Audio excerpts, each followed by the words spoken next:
ভাদ্র মাসের অষ্টমী তিথিতে এবং কৃষ্ণপক্ষে ভগবান শ্রীকৃষ্ণের জন্ম হয়েছিল এবং সেই জন্মাষ্টমীতে ভগবানের উদ্দেশ্যে 56 ভোগ নিবেদন করা হয়। আমি আজকে সেই ভোগের মধ্যেই দুটো ভোগ তোমাদের কাছে তৈরি করে দেখাবো।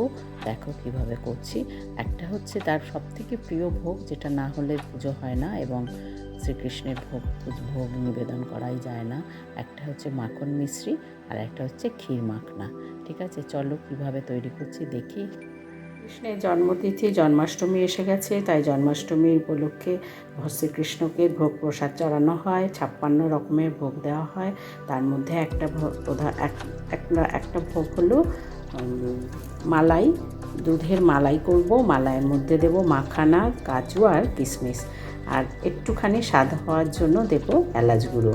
ঠিক আছে, চলো শুরু করি। কীভাবে করব। কড়াই গরম হয়ে গেছে, এর মধ্যে ঘি দেব।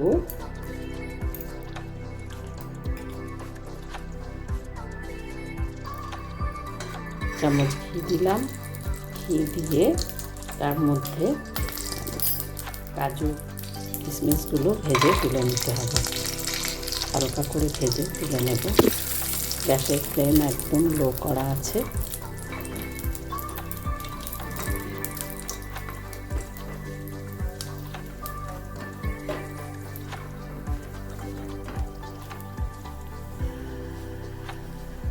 এবারে কিশমিশগুলো হালকা করে ভেজে তুলে নেব।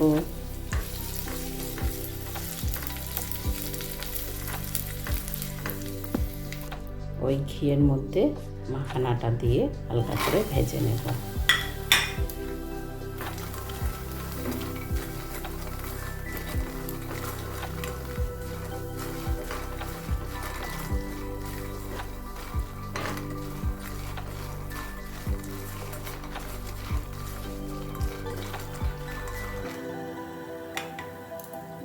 মাখানটা তুলে নিয়ে দুধটা ঢেলে দিয়েছি। দুধটা গরম করে জাল দিতে হবে এবং যতক্ষণ না ক্ষীর হয়ে আসছে, হালকা একটু তরল থাকবে, তখন আমি এগুলো দেবো। ততক্ষণ আমি এটাকে জাল দিয়ে ক্ষীর করতে থাকি। মোটামুটি আমার হাফ হয়ে গেছে দুধটা যা দিয়েছিলাম। আমি তার মধ্যে 2 চামচের মতো গুঁড়ো দুধ দেবো, আর তার একটু ঠিক হওয়ার জন্য, এবং টেস্টও বাড়বে এতে।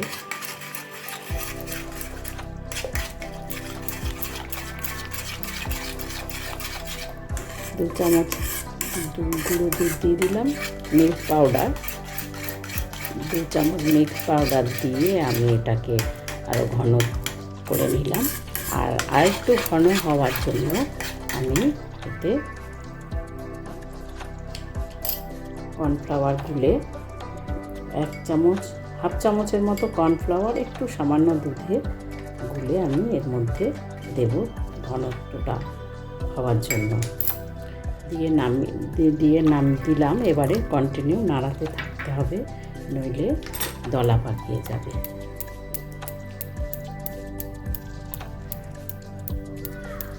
এবারে আমি চিনি দেব। আমি 4 চামচের মতো চিনি দিয়েছি।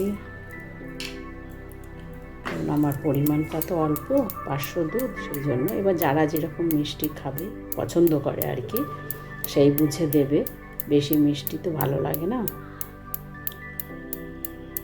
আচ্ছা, এই মোটামুটি ঘন হয়ে এসেছে। এবারে আমি আস্তে আস্তে এগুলো দিয়ে দেব। মাখানা, কাজু, কিশমিশ সব যেগুলো ভাজা ছিল সেগুলো সব দিয়ে দিলাম।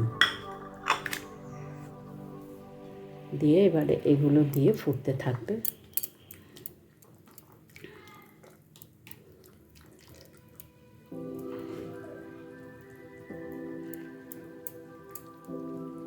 এবারে এটা ফুটতে থাকবে। দেখো মোটামুটি ঠিক হয়ে গেছে আমার মাখানার পায়েস বলো বা মাখানার ক্ষীর মাখানা তৈরি হয়ে গেল। এবারে আমি এটা নামিয়ে নেব। ওপরে একটুখানি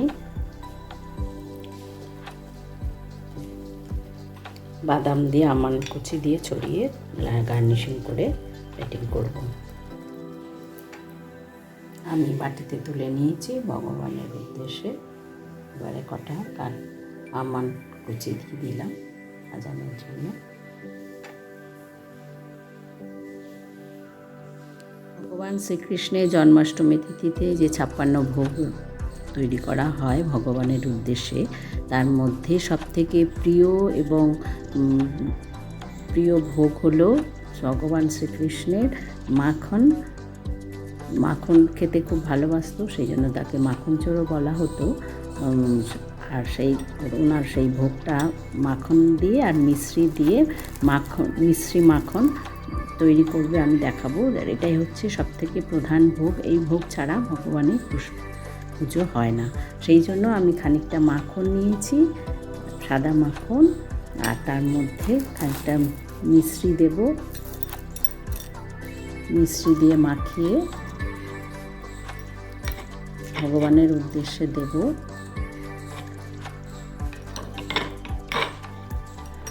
ভগবানের খুব প্রিয় একটা খাবার। ভগবান আর কিছু পছন্দ করেন না যদি মাখন আর মিশ্রি থাকে। যাই হোক, মাখন মিশ্রি দেওয়া হলো, তার ওপরে একটু আমি জাফরান ছড়িয়ে দেব।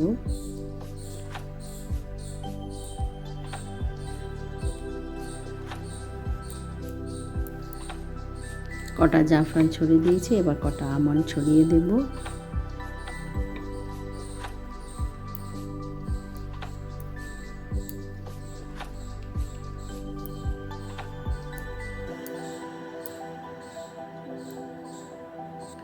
দুটো ভোগ আমি তৈরি করেছি, একটা হচ্ছে মিশ্রি মাখন, আর একটা হচ্ছে ক্ষীর মাখনা বা ক্ষীরের পায়েস, যেটা খুশি বলো তোমরা। ভগবানের খুব প্রিয় দুটো খাবার আমি তৈরি করেছি।